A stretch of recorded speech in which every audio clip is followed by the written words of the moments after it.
एक बार हज़रत ख्वाजा मुइनुद्दीन चिश्ती रहमतुल्लाहि सलाम का पैगाम फैलाने की नीयत से आपने कुछ मुरीदों के साथ अजमेर शरीफ के एक स्थान पर तशरीफ़ लाए, जिस मुकाम पर हज़रत ख्वाजा मुइनुद्दीन चिश्ती रहमतुल्लाहि अलैहि ने क़याम किया।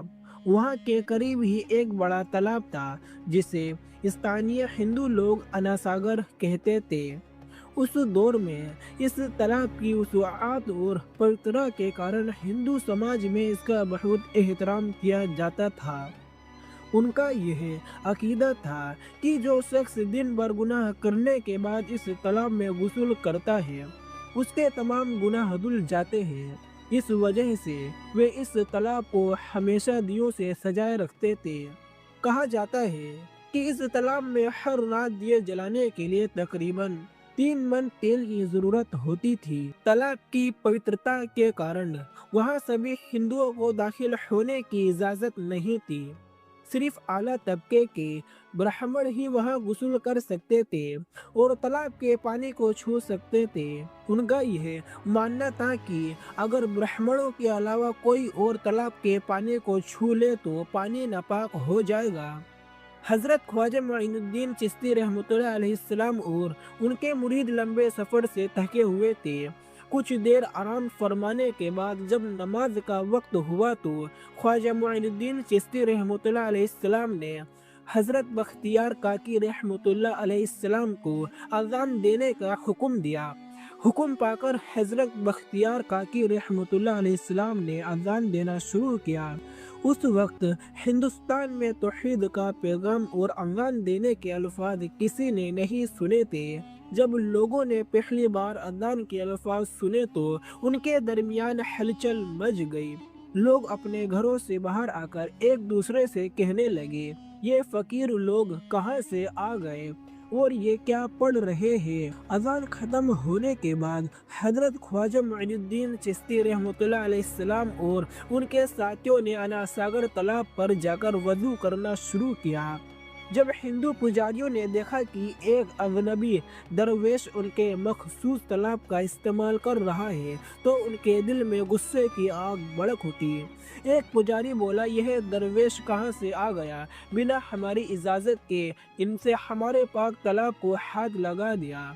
हम इस तालाब को कितना मुकद्दस मानते हैं और इन मुसाफिरों ने इसे नापाक कर दिया, इसका कोई हल निकालना ही होगा। इसके बाद हज़रत ख्वाजा मुइनुद्दीन चिश्ती रहमतुल्लाह अलैहिस्सलाम ने तमाम साथियों के साथ मिलकर जमात के साथ नमाज अदा की।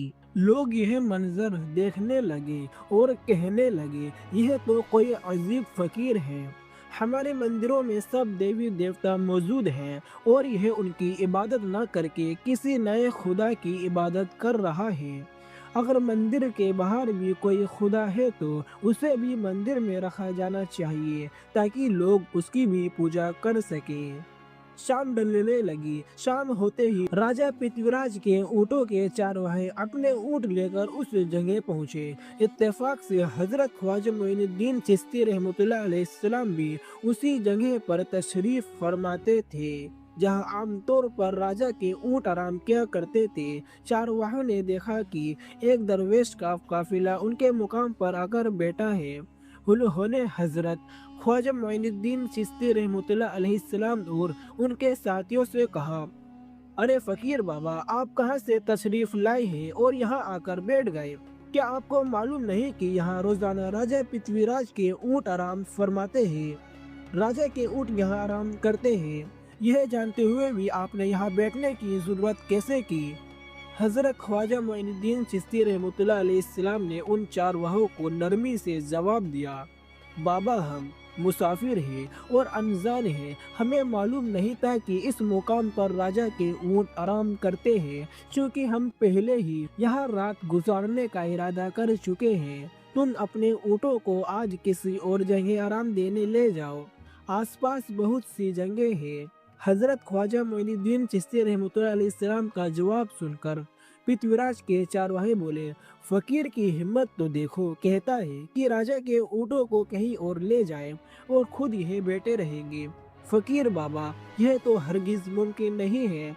राजा के ऊँट अपने ही मुकाम पर बैठेंगे। यह कहकर चारवाहे ने हजरत ख्वाजा मोइनुद्दीन चिश्ती रहमतुल्लाह अलैहिस्सलाम उनके साथियों को वहां से उठाने के लिए दुर्व्यवहार करना शुरू कर दिया। हजरत ख्वाजा मोइनुद्दीन चिश्ती रहमतुल्लाह अलैहि बहुत ही सरल स्वभाव के थे। जब उन्होंने देखा कि चारवाहे दुर्व्यवहार कर रहे हैं तो उन्होंने बख्तियार काकी रहमतुल्लाह अलैहिस्सलाम से कहा, बख्तियार, हम यहाँ बैठकर क्या करेंगे? जब राजा के ऊँट को यहीं बैठना है तो रहने दो, ऊँट यहीं बैठे हैं, हम यहाँ से जा रहे हैं। यह कहकर हजरत ख्वाजा मोइनुद्दीन चिश्ती रहमतुल्लाह अलैहिस्सलाम अपने साथियों के साथ वहां से चले गए।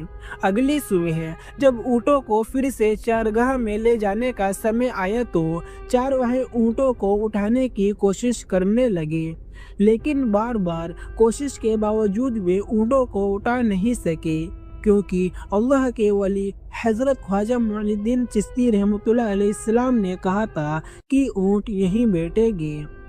अल्लाह रब्बुल आलमीन ने उनकी यह दुआ कबूल कर ली थी और ऊँटों को आदेश दिया था कि जब तक मोइनुद्दीन चिश्ती खुद नहीं कहेंगे तब तक वे यहीं बैठे रहेंगे।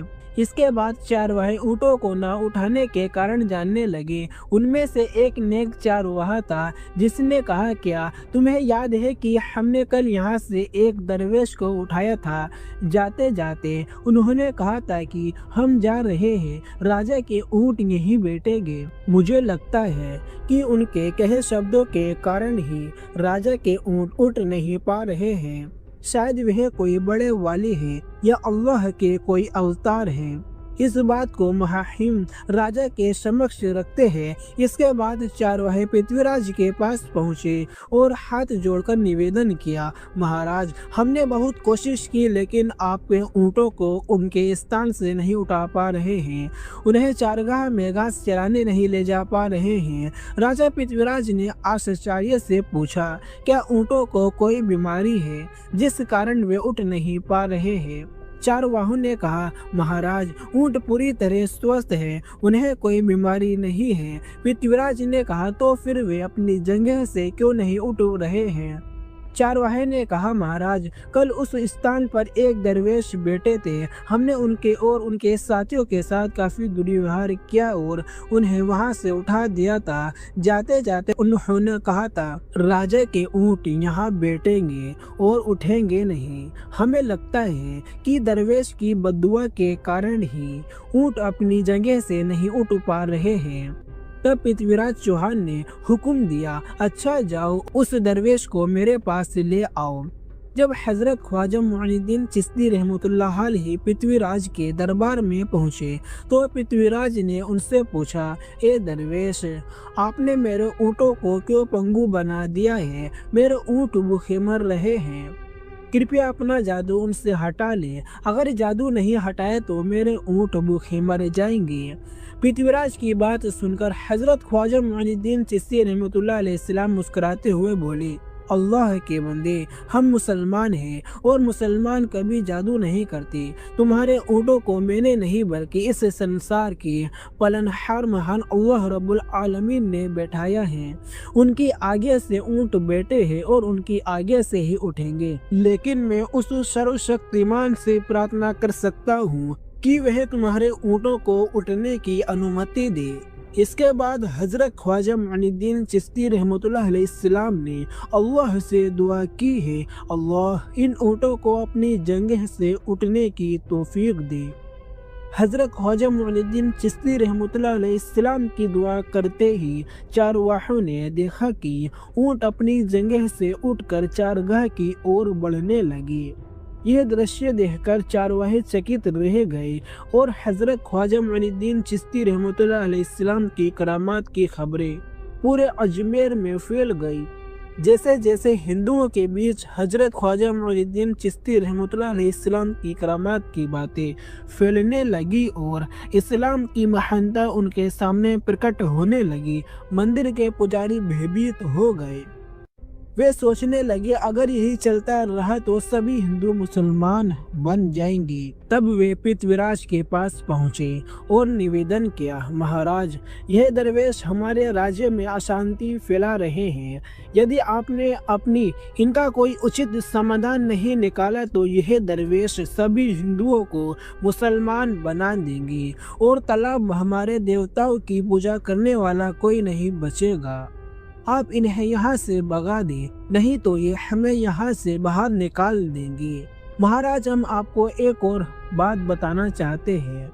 यह दरवेश कहते हैं कि जिन मूर्तियों की हम पूजा करते हैं वह पूजनीय नहीं है। उनका कहना है कि यह केवल निर्जीव पत्थर है जिसमें कोई शक्ति नहीं है। यह साधारण लोगों को इस तरह की बातें बताकर भ्रमित करना चाहते हैं। सबसे आपत्तिजनक बात यह है कि यह दरवेश हर दिन 5 बार हमारे पवित्र तालाब में हाथ लगाकर उसे अपवित्र कर रहे हैं। पुजारियों की बात सुनकर पृथ्वीराज ने हजरत ख्वाजा मुइनुद्दीन चिश्ती रहमतुल्लाह अलैहिस्सलाम को बुलाया। जब हजरत ख्वाजा मुइनुद्दीन चिश्ती रहमतुल्लाह अलैहिस्सलाम उनके दरबार में पहुँचे तो पृथ्वीराज ने कहा, ए दरवेश, हम देख रहे हैं कि आप गौ माता का मांस खाते हैं और हमारे देवताओं का अपमान करते हैं। हमारे धर्म के बारे में तरह तरह की उल्टी सीधी बातें कर रहे हैं। हम यह सहन नहीं कर सकते। हम यह भी सहन नहीं कर सकते कि आप हमारे पवित्र तालाब को अपने अपवित्र हाथों से खराब कर रहे हैं। आप तुरंत हमारे देश से चले जाएं। हजरत ख्वाजा मुइनुद्दीन चिश्ती रहमतुल्लाह अलैहिस्सलाम ने कहा, बाबा, हम लोग तो केवल वुजू करते हैं, नहाते नहीं। अगर पूरी तरह के स्पर्श से आपके तालाब का पानी खराब नहीं होता है तो केवल हमारे हाथ और चेहरे के पानी से तालाब अपवित्र कैसे हो सकता है।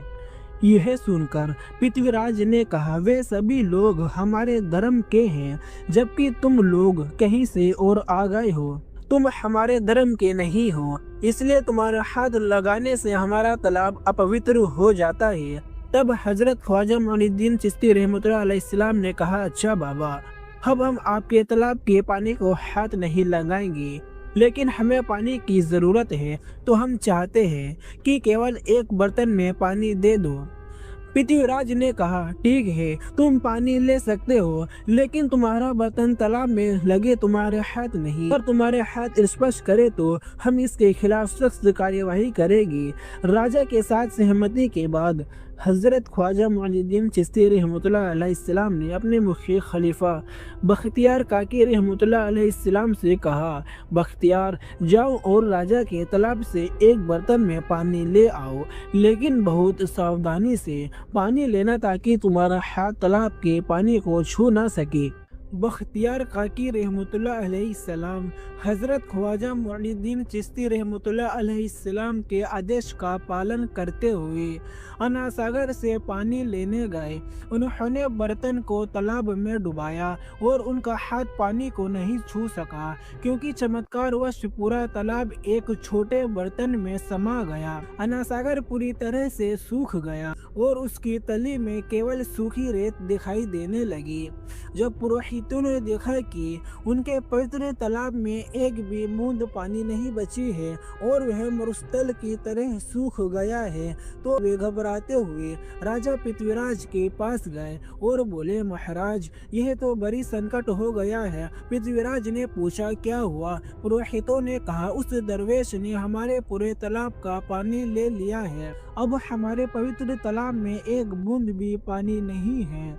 अगर इस तालाब में पानी नहीं होगा तो हम अपने पापों का प्रायश्चित कैसे करेंगे? दूर दूर से हजारों हिंदू लोग इस तालाब में स्नान करने आते हैं ताकि वे अपने पाप धो सके। अगर पानी नहीं रहेगा तो वे यहाँ आना बंद कर देंगे, जिससे हमारा बड़ा नुकसान होगा और अजमेर की मान मर्यादा मिट्टी में मिल जाएगी। पृथ्वीराज गहरे विचार में पड़ गए। वे हजरत ख्वाजा मुइनुद्दीन चिश्ती रहमतुल्लाह अलैहिस्सलाम के खिलाफ कोई कठोर कदम उठाने से झिझक रहे थे, क्योंकि उन्हें आशंका थी कि अगर उन्हें दरवेश के खिलाफ सैनिक भेजे और दरवेश ने सैनिकों पर भी कोई जादू कर दिया तो उनकी परेशानी और बढ़ जाएगी। इसलिए उन्होंने कहा, तुम लोग जाओ और उस दरवेश को मेरे पास बुला कर लाओ, मैं देखता हूँ कि वह क्या चाहता है। अगर उसकी मांग उचित होगी तो हम उसे मान लेंगे, और यदि उचित नहीं हुई तो हम माफ़ी मांग कर अपना तालाब का पानी वापस ले लेंगे। जब हजरत ख्वाजा मुइनुद्दीन चिश्ती रहमतुल्लाह अलैहिस्सलाम पृथ्वीराज के दरबार में पहुँचे तो पृथ्वीराज ने कहा, बाबा, आपने हमारे तालाब का सारा पानी ले लिया है, हम अपने पापों का प्रायश्चित कैसे करेंगे? पूरे दिन के पाप इस तालाब में स्नान करके धोते हैं, अगर तालाब में पानी नहीं होगा तो हम अपने पाप कैसे धोएंगे? हज़रत ख्वाजा मुइनुद्दीन चिश्ती रहमतुल्लाह अलैहिस्सलाम ने उत्तर दिया, देखो बाबा, तुम्हारे पास अना सागर है, पर दुनिया के हर कोने में ऐसा तालाब नहीं है, तो क्या वे लोग अपने पाप कैसे धोएंगे? पापों को धोने की ताकत इस तालाब के पानी में नहीं है। पापों को माफ़ करने वाला केवल अल्लाह है, जिसने आकाश, धरती और पूरी दृष्टि बनाई है। उसकी इजाज़त के बिना एक पत्ता भी नहीं हिलता। इसलिए मैं तुम्हें इस भ्रम को छोड़कर सही राह पर आने की दावत देता हूँ।